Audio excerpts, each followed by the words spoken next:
नमस्कार दोस्तों, कैसे हो आप सभी। स्वागत करते हैं आप सभी का युवस्ती जी को इसमें। तो दोस्तों आज जो है कि बिहार पुलिस ड्राइवर न्यू भर्ती 2025 के लिए गाड़ी के इंजन से संबंधित कुछ सिलेक्टेड अति महत्वपूर्ण प्रश्न लेके आए हुए हैं जो आपके पेपर में पूछा जाएगा। ठीक है, सारे पूछे जाने वाला प्रश्न लिया गया है, तो आप सभी हर प्रश्न को याद जरूर कर लीजिएगा और जो भी एक्स्ट्रा चीजें बताएंगे उसको याद कर लीजिएगा कॉपी में नोट करके। ठीक है, तो चलिए शुरू करते हैं। सभी एक बार सेशन को लाइक करके शेयर जरूर कर दीजिएगा, आपका एक लाइक मोटिवेट कराता है फ्रेंड, तो लाइक जरूर कीजिएगा। आज का पहला प्रश्न है कि इंजन डिस्प्लेसमेंट का क्या अर्थ होता है। जो इंजन का आप सभी डिस्प्लेसमेंट देखते हैं इसका क्या अर्थ होता है। चलिए क्वेश्चन फर्स्ट का राइट आंसर कीजिएगा आप सभी।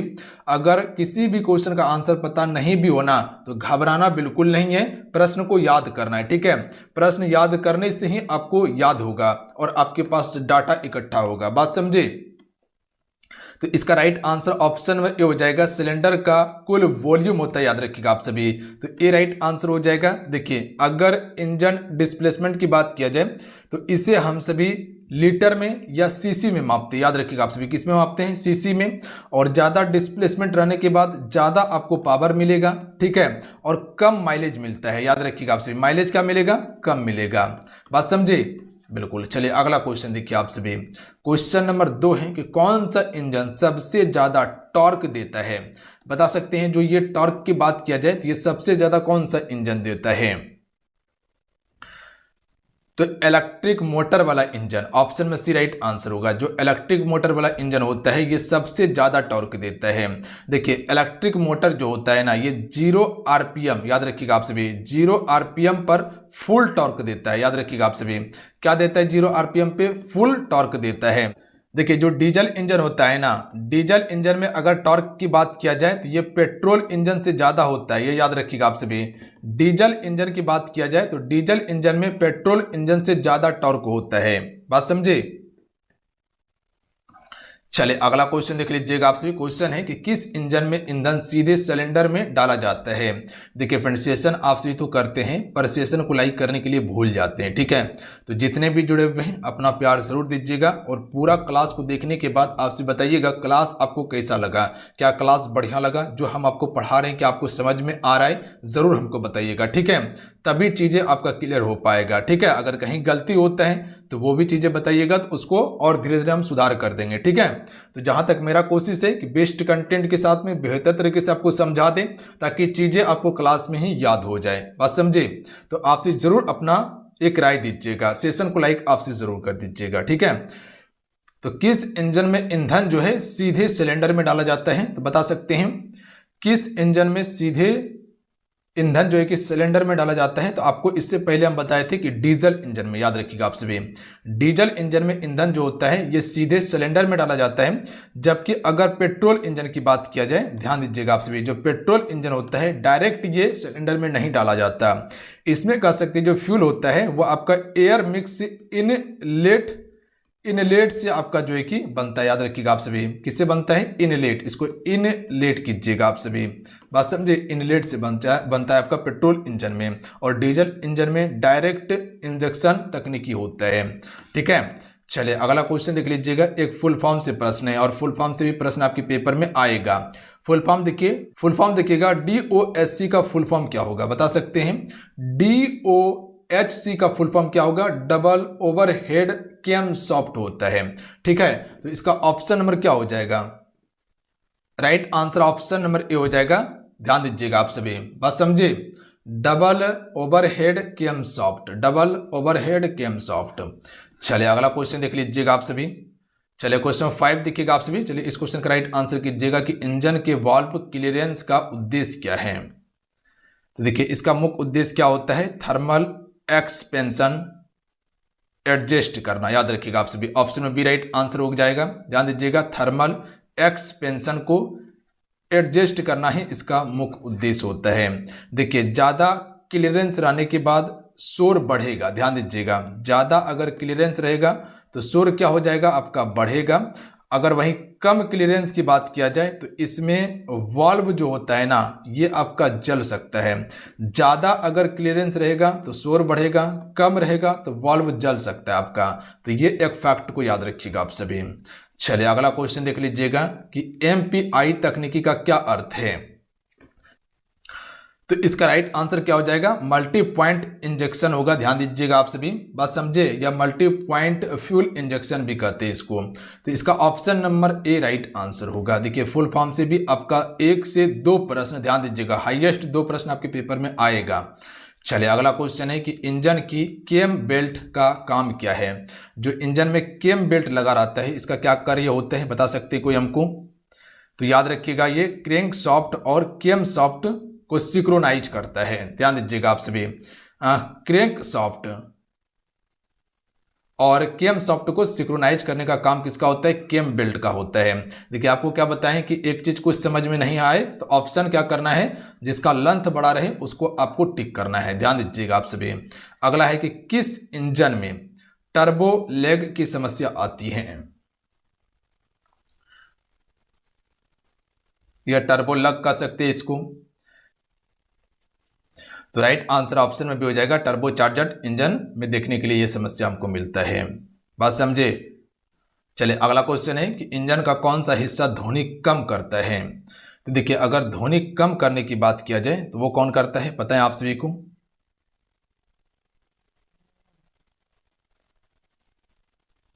मफलर या साइलेंसर। ऑप्शन में भी राइट आंसर होगा, आसान प्रश्न था। एग्जॉस्ट जो होता है, एग्जॉस्ट का नाम सुने आप सभी, जो आपका एग्जॉस्ट होता है इसका क्या काम होता है पता है आप सभी को? ये प्रेशर को कम करता है। याद रखिएगा आप सभी, एग्जॉस्ट क्या करता है, प्रेशर को कम करता है। बात समझे। तो इसका ऑप्शन नंबर क्या हो जाएगा, बी राइट आंसर होगा। चलिए अगला है कि इंजन की रेड लाइन किसे कहते हैं। देखिए इंजन में जो रेड लाइन होता है जिससे हम सभी कह सकते हैं कि उसकी चाल को किससे मापते हैं, जो आप सभी स्पीड देखते हैं उसकी चाल को मापते हैं ना टेकोमीटर से। उस पर देखिएगा टेकोमीटर पे एक लाल स्याही लगा रहता है या लाल कलर का जो है कि एक रेड लाइन होता है। अगर इससे ऊपर अगर गाड़ी चलाइएगा स्पीड में तो इंजन डैमेज हो सकता है आपका, ठीक है। तो उसे हम सभी क्या कहते हैं, अधिकतम आरपीएम सीमा कहते हैं। याद रखिएगा आप सभी, जो रेड लाइन दिया रहता है इसको अधिकतम आरपीएम सीमा कहता है और इसी से नीचे आपको गाड़ी चलाना है, इससे ज़्यादा गाड़ी नहीं चलाना है रेड लाइन से। तो ऑप्शन में ए राइट आंसर होगा।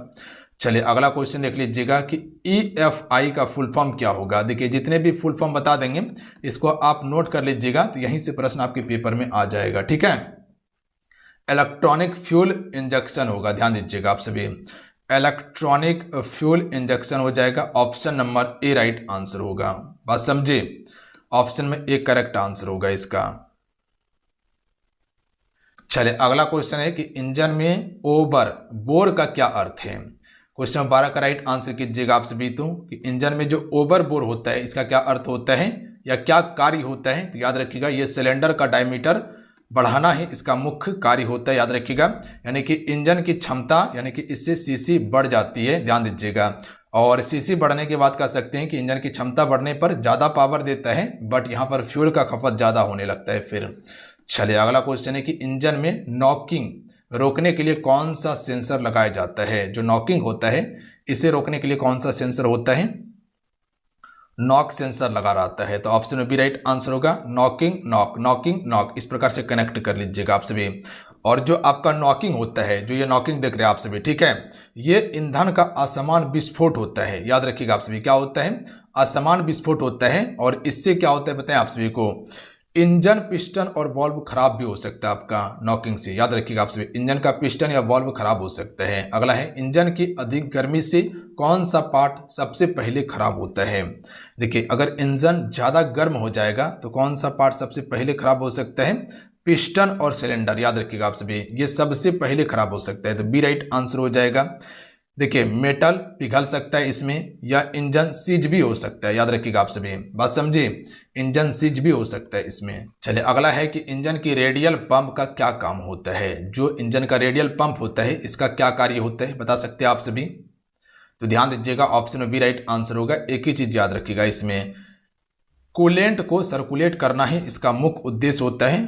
याद रखिएगा आप सभी, कूलेंट को सर्कुलेट करना ही इसका मुख्य उद्देश्य होता है रेडियल पंप का, और इसे वाटर पंप भी कहा जाता है। याद रखिएगा आप सभी, क्या कहा जाता है, वाटर पंप कहा जाता है। और जो ये कूलेंट आप सभी देखते हैं ना, ये कूलेंट कहाँ लगा रहता है पता है आप सभी को, ये आपका रेडिएटर प्लस में इंजन के बीच में होता है। ये याद रखिएगा आप सभी, ये आपका कूलेंट। चलिए अगला क्वेश्चन है कि इंजन में किस धातु का उपयोग हल्के पिस्टन बनाने में किया जाता है। देखिए हल्के पिस्टन बनाने में हम सभी एल्युमिनियम का प्रयोग करते हैं, याद रखिएगा आप सभी। अगर वेट कम रहेगा इंजन का, ठीक है, अगर वेट कम रहेगा तो यानी कि आरपीएम यानी कि गाड़ी स्मूथ चलेगा आपका, ठीक है, हाई आरपीएम पर गाड़ी स्मूथ चलेगा। अगर वहीं स्टील का अगर प्रयोग कर लेते हैं या आयरन लोहा का प्रयोग कर लेते हैं तो इंजन भारी हो जाएगा, इसीलिए एल्युमिनियम का प्रयोग होता है। अगला है कि इंजन ब्रेकिंग कब होती है।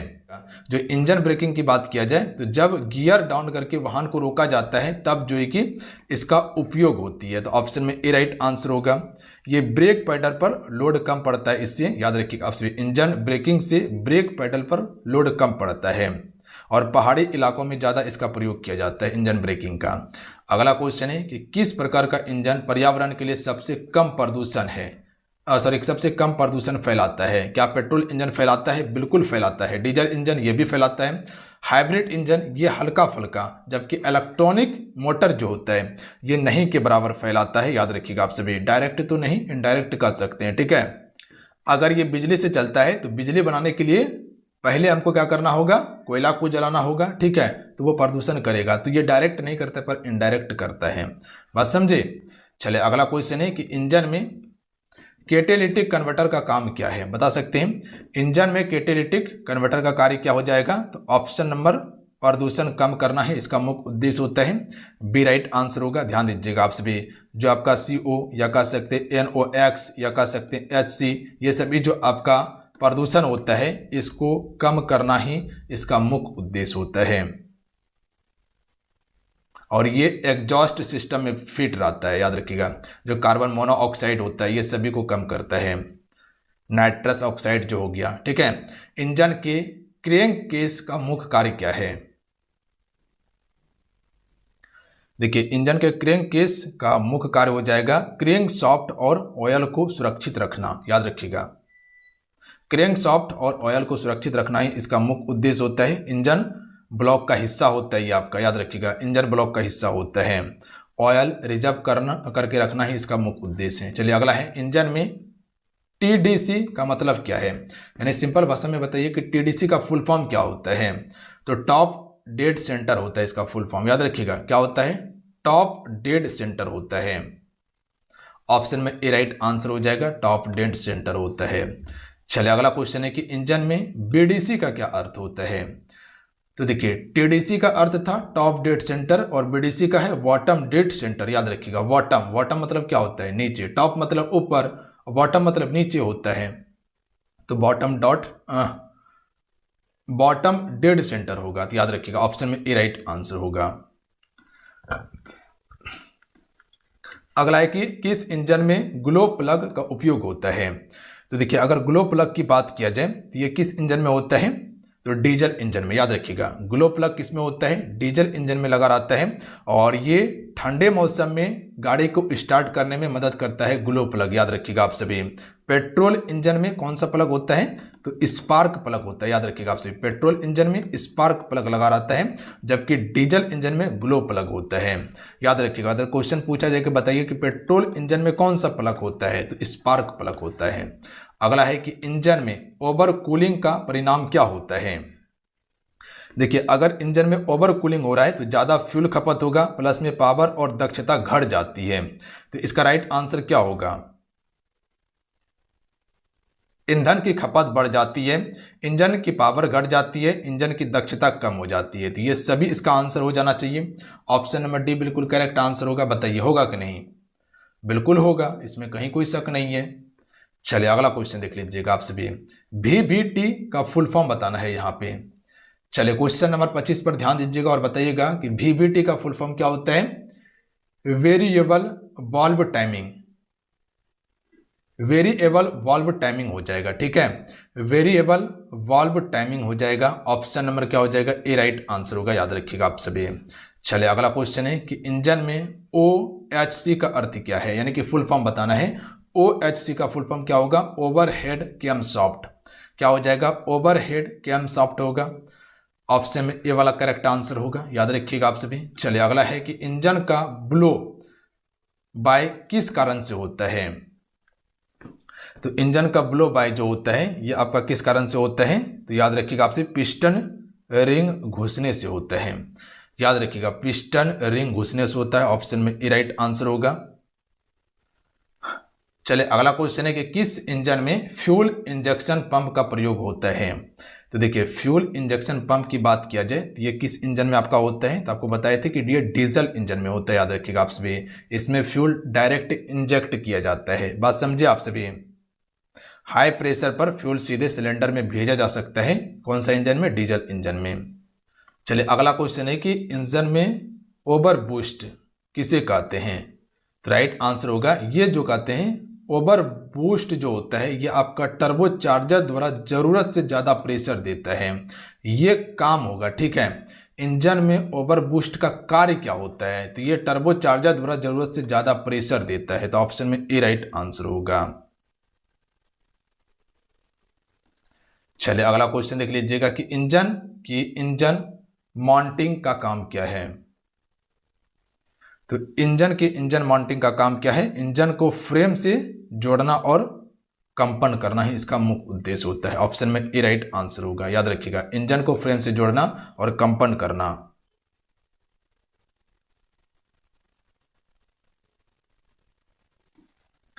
चलिए क्वेश्चन नंबर आप सभी 31 देखिएगा और इस क्वेश्चन का राइट आंसर कीजिएगा आप सभी। BSC इंजन में क्या विशेषता है, तो इस सीरीज में जो होता है इसमें कम प्रदूषण होता है। याद रखिएगा ऑप्शन नंबर बी वाला राइट आंसर होगा। तो चलिए आज कितना है, आज की सेशन में कुल आपको 31 प्रश्न कंप्लीट करवाए हैं जो आपके पेपर के लिए अति महत्वपूर्ण था। सारे चुनिंदा प्रश्न था जो आपके पेपर में प्रश्न आएगा। ठीक है, तो इसको आप कंठस्थ याद ही